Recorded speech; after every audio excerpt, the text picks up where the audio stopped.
अमर कथाकार मुंशी प्रेमचंद की मशहूर कहानी ईदगाह।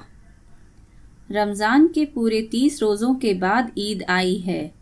कितना मनोहर, कितना सुहाना प्रभात है।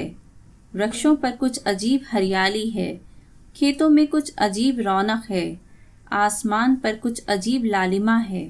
आज का सूर्य देखो, कितना प्यारा, कितना शीतल है, मानो संसार को ईद की बधाई दे रहा है। गांव में कितनी हलचल है, ईदगाह जाने की तैयारियां हो रही हैं। किसी के कुर्ते में बटन नहीं है, पड़ोस के घर से सुई तागा लेने दौड़ा जा रहा है। किसी के जूते कड़े हो गए हैं, उनमें तेल डालने के लिए तेली के घर भागा जाता है। जल्दी जल्दी बैलों को सानी पानी दे दें। ईदगाह से लौटते लौटते दोपहर हो जाएगी। 3 कोस का पैदल रास्ता, फिर सैकड़ों आदमियों से मिलना, भेंट करना। दोपहर के पहले लौटना असंभव है। लड़के सबसे ज्यादा प्रसन्न हैं। किसी ने 1 रोजा रखा है, वह भी दोपहर तक, किसी ने वह भी नहीं। लेकिन ईदगाह जाने की खुशी उनके हिस्से की चीज है। रोजे बड़े बूढ़ों के लिए होंगे, उनके लिए तो ईद है। रोज ईद का नाम रटते थे, आज वह आ गई। अब जल्दी पड़ी है कि लोग ईदगाह क्यों नहीं चलते। इन्हें गृहस्थी की चिंताओं से क्या प्रयोजन।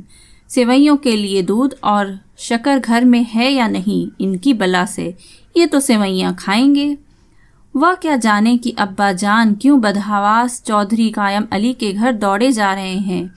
उन्हें क्या खबर कि चौधरी आज आंखें बदल ले तो यह सारी ईद मुहर्रम हो जाए। उनकी अपनी जेबों में तो कुबेर का धन भरा हुआ है। बार बार जेब से अपना खजाना निकाल कर गिनते हैं और खुश होकर फिर रख लेते हैं। महमूद गिनता है, 1, 2, 10, 12। उसके पास 12 पैसे हैं।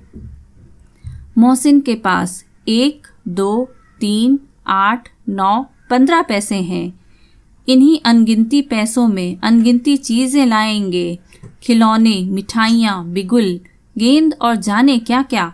और सबसे प्रसन्न है हामिद। वह 4-5 साल का गरीब सूरत दुबला पतला लड़का, जिसका बाप गत वर्ष हैजे की भेंट हो गया और माँ न जाने क्यों पीली होते होते एक दिन मर गई। किसी को पता न चला क्या बीमारी थी। कहती भी तो कौन सुनने वाला था। दिल पर जो बीतती थी वह दिल ही दिल में सहती, और जब न सहा गया तो संसार से विदा हो गई। अब हामिद अपनी बूढ़ी दादी आमिना की गोद में सोता है और उतना ही प्रसन्न है। उसके अब्बा जान रुपए कमाने गए हैं। बहुत सी थैलियां लेकर आएंगे। अम्मी जान अल्लाह मियाँ के घर से उसके लिए बड़ी अच्छी अच्छी चीज़ें लाने गई हैं। इसलिए हामिद प्रसन्न है। आशा तो बड़ी चीज़ है, और फिर बच्चों की आशा, उनकी कल्पना तो राई का पर्वत बना लेती है। हामिद के पाँव में जूते नहीं हैं, सिर पर एक पुरानी धुरानी टोपी जिसका गोटा काला पड़ गया है, फिर भी वह प्रसन्न है।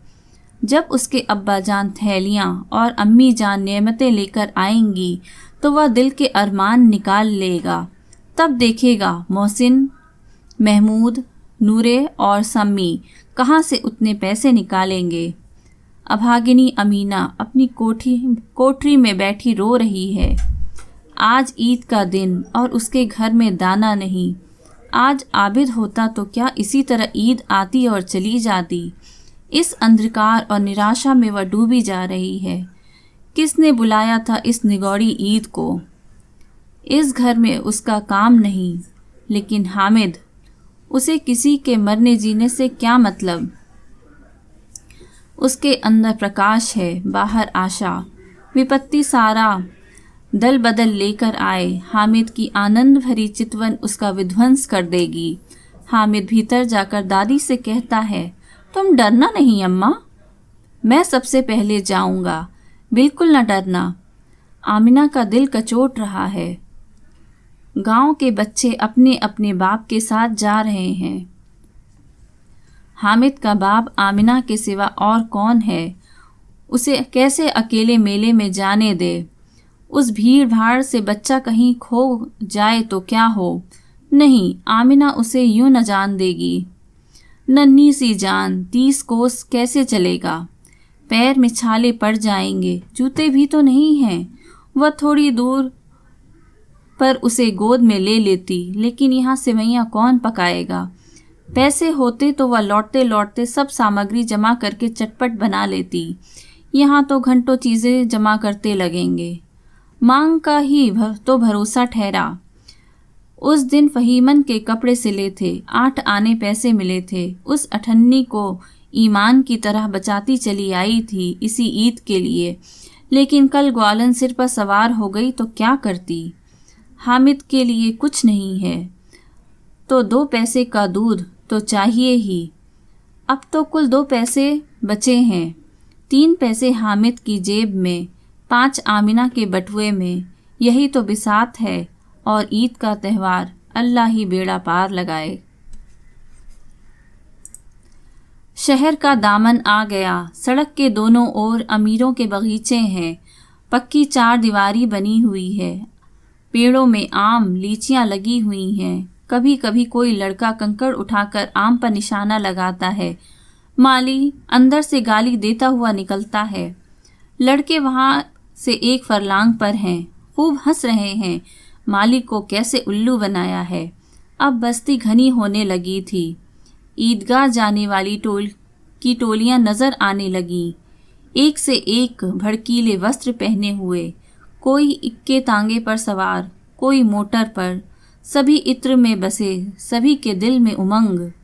ग्रामीण का वह छोटा सा दल अपनी विपन्नता से बेखबर, संतोष और धैर्य में मगन चला जा रहा था। बच्चों के लिए नगर की सभी चीज़ें अनोखी थीं। जिस चीज़ की ओर ताकते ही रह जाते, और पीछे से बार बार हॉर्न की आवाज़ होने पर भी ना चेतते। हामिद तो मोटर के नीचे जाते जाते बचा। सहसा ईदगाह नजर आया। ऊपर इमली के घने वृक्षों की छाया है। नीचे पक्का फर्श है जिस पर जाजिम बिछा हुआ है, और रोजेदारों की पंक्तियां एक के पीछे एक न जाने कहाँ तक चली गई हैं, पक्की जगत के नीचे तक, जहाँ जाजिम भी नहीं है। नए आने वाले आकर पीछे की कतार में खड़े हो जाते हैं। आगे जगह नहीं है। यहाँ कोई धन और पद नहीं देखता। इस्लाम की निगाह में सब बराबर है। इन ग्रामीणों ने भी वजू किया और पिछली पंक्ति में खड़े हो गए। कितना सुंदर संचालन है और कितनी सुंदर व्यवस्था। लाखों सिर एक साथ सजदे में झुक जाते हैं, फिर सब के सब एक साथ खड़े हो जाते हैं, एक साथ झुकते हैं और एक साथ घुटनों के बल बैठ जाते हैं। कई बार यही क्रिया होती है, जैसे बिजली की लाखों बत्तियां एक साथ प्रदीप्त हों और एक साथ बुझ जाएं, और यही कर्म चलता रहे। कितना अपूर्व दृश्य था, जिसकी सामूहिक क्रियाएं विस्तार अनंतता हृदय को श्रद्धा, गर्व और आत्मानंद से भर देती थी। मानो भ्रातृत्व का एक सूत्र इन समस्त आत्माओं को एक लड़ी में पिरोए हुए है। नमाज खत्म हो गई है। लोग आपस में गले मिल रहे हैं। तब मिठाई और खिलौनों की दुकान पर धावा होता है। हामिद खिलौनों की निंदा करता है। मिट्टी ही के तो हैं, गिरे तो चकनाचूर हो जाएंगे। लेकिन ललचाई आंखों से खिलौने को देख रहा है और चाहता है कि जरा देर के लिए उन्हें हाथ में ले सकता। उसके हाथ अनायास ही लपकते हैं, लेकिन लड़के इतने त्यागी नहीं होते, विशेषकर जब अभी नया शौक है। हामिद ललचता रह जाता है। खिलौनों के बाद मिठाइयाँ आती हैं। किसी ने रेवड़ियाँ ली हैं, किसी ने गुलाब जामुन, किसी ने सोहन हलवा। मज़े से खा रहे हैं। हामिद बिरादरी से पृथक है। अभागे के पास 3 पैसे हैं, क्यों नहीं कुछ लेकर खाता? ललचाई आंखों से सबकी ओर देखता है। मोहसिन कहता है, हामिद रेवड़ी ले जा, कितनी खुशबूदार है। हामिद को संदेह हुआ, यह केवल क्रूर विनोद है। मोहसिन इतना उदार नहीं है, लेकिन यह जानकर भी वह उसके पास जाता है। मोहसिन दोने से एक रेवड़ी निकालकर हामिद की ओर बढ़ाता है। हामिद हाथ फैलाता है। मोहसिन रेवड़ी अपने मुंह में रख लेता है। महमूद, नूरे और सामी खूब तालियां बजा बजा कर हंसते हैं। हामिद खिसिया जाता है। ग्रामीणों का वह दल इस विषय में बालकों से कम उत्साही नहीं है। या देखो हिंडोला है, 1 पैसे देकर जाओ। कभी आसमान पर जाते हुए मालूम होंगे, कभी ज़मीन पर गिरते हुए। चरखी है, लकड़ी के हाथी, घोड़े, ऊंट छड़ों से लटके हुए हैं। 1 पैसा देकर बैठ जाओ और 25 चक्करों का मज़ा लो। महमूद और मोहसिन, नूरे और सम्मी इन घोड़ों और ऊँटों पर बैठते हैं। हामिद दूर खड़ा है, 3 ही तो पैसे हैं उसके पास। अपने कोष का 1/3 ज़रा सा चक्कर खाने के लिए वह नहीं दे सकता। खिलौनों के बाद मिठाइयाँ आती हैं। किसी ने रेवड़ियाँ ली हैं, किसी ने गुलाब जामुन, किसी ने सोहन हलवा। मज़े से खा रहे हैं। मिठाइयों के बाद कुछ दुकानें लोहे की चीज़ों की है, कुछ गिलट और कुछ नकली गहनों की। लड़कों के लिए यहाँ कोई आकर्षण न था, वह सब आगे बढ़ जाते हैं। हामिद लोहे की दुकान पर रुक जाता है। कई चिमटे रखे हुए थे। उसे ख्याल आया, दादी के पास चिमटा नहीं है। तवे से रोटियां उतारती है तो हाथ जल जाता है। अगर वह चिमटा ले जाकर दादी को दे दे तो वह कितनी प्रसन्न होंगी। फिर उनकी उंगलियां कभी न जलेंगी। घर में एक काम की चीज़ हो जाएगी। खिलौने से क्या फ़ायदा, व्यर्थ में पैसे खराब होते हैं। रोटियां तवे से उतार लो, चूल्हे से सेक लो। कोई आग मांगने आए तो चटपट चूल्हे से निकाल कर आग उसे दे दो। अम्मा बेचारी को कहाँ फुर्सत है कि बाजार जाए, और इतने पैसे ही कहाँ मिलते हैं। रोज़ हाथ जला लेती है। हामिद के साथी आगे बढ़ गए हैं। सबील पर सबके सब शरबत पी रहे हैं। देखो सब कितने लालची हैं। इतनी मिठाइयाँ ली, मुझे किसी ने एक भी न दी। उस पर कहते हैं कि मेरे साथ खेलो, मेरा यह काम करो। अब अगर किसी ने मुझे कोई काम करने को कहा तो पूछूंगा, खाएं मिठाइयाँ? आप मुंह सिकोड़ेगा, फोड़े फुंसियाँ निकलेंगी, आप ही ज़बान चटोरी हो जाएगी। तब घर से पैसे चुराएंगे और मार खाएंगे। किताब में झूठी बातें थोड़े ही लिखी हैं, मेरी ज़बान क्यों खराब होगी? अम्मा चिमटा देखते ही दौड़कर मेरे हाथ से ले लेंगी और कहेंगी, मेरा बच्चा अम्मा के लिए चिमटा लाया है, कितना अच्छा लड़का है। इन लोगों के खिलौने पर इन्हें कौन दुआएं देगा? बड़ों की दुआएं सीधे अल्लाह के दरबार में पहुंचती हैं और तुरंत सुनी जाती हैं। मैं भी इनसे मिजाज क्यों सहूं? मैं गरीब सही, किसी से कुछ मांगने तो नहीं जाते। आखिर अब्बा जान कभी ना कभी आएंगे, अम्मा भी आएंगी ही। फिर इन लोगों से पूछूंगा, कितने खिलौने लोगे? एक एक को टोकरियां खिलौने दूं और दिखा दूं कि दोस्ती के साथ इस तरह क्या सलूक किया जाता है। यह नहीं कि 1 पैसे की रेवड़ियां ली तो चिढ़ा चिढ़ा कर खाने लगे। सबके सब हंसेंगे कि आमिद ने चिमटा लिया है। हंसे मेरी बला से। उस दुकानदार से पूछा, यह चिमटा कितने का है? दुकानदार ने उसकी ओर देखा और कोई आदमी नसात देखकर कहा, यह तुम्हारे काम का नहीं है जी। बिकाऊ है कि नहीं? बिकाऊ क्यों नहीं है? और यहाँ क्यों लाद लाए हैं? तो बताते क्यों नहीं कै पैसे का है? 6 पैसे लगेंगे। हामिद का दिल बैठ गया। ठीक ठीक बताओ। ठीक ठाक 5 पैसे लगेंगे। लेना हो तो लो, नहीं तो चलते बनो। हामिद ने कलेजा मजबूत करके कहा, 3 पैसे लोगे? यह कहता हुआ आगे बढ़ गया कि दुकानदार की घुड़कियां ना सुने, लेकिन दुकानदार ने घुड़कियां नहीं दी, बुलाकर चिमटा दे दिया। हामिद ने उसे इस तरह कंधे पर रखा मानो बंदूक है और शान से अकड़ता हुआ संगियों के पास आया।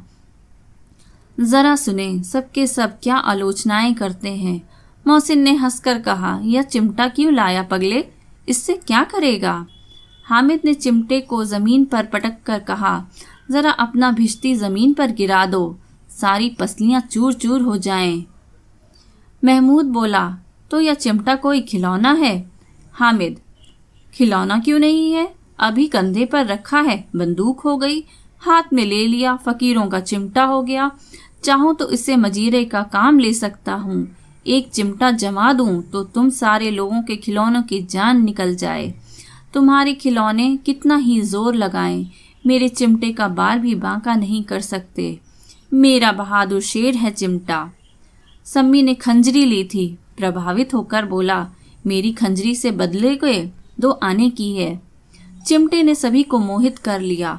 अब पैसे किसके पास धरे हैं। फिर मेले से दूर निकल आए हैं। 9 बज गए। धूप तेज हो रही है। घर पहुंचने की जल्दी हो रही है। बाप से जिद भी करें तो चिमटा नहीं मिल सकता।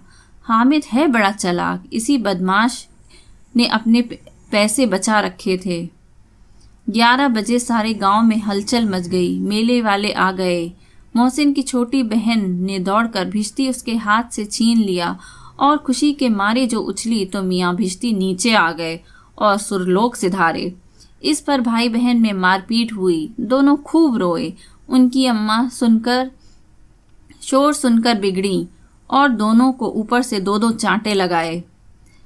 अब मियाँ हामिद का हाल सुनिए। आमिना उसकी आवाज़ सुनते ही दौड़ी, उसे गोद में उठाकर प्यार करने लगी। सहसा उसके हाथ में चिमटा देखकर वह चौंकी। यह चिमटा कहाँ था? मैंने मोल लिया है। कै पैसे में? 3 पैसे में। आमिना ने छाती पीट ली।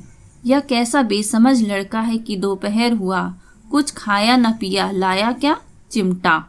सारे मेले में तुझे कोई और चीज ना मिली जो यह लोहे का चिमटा उठा लाया।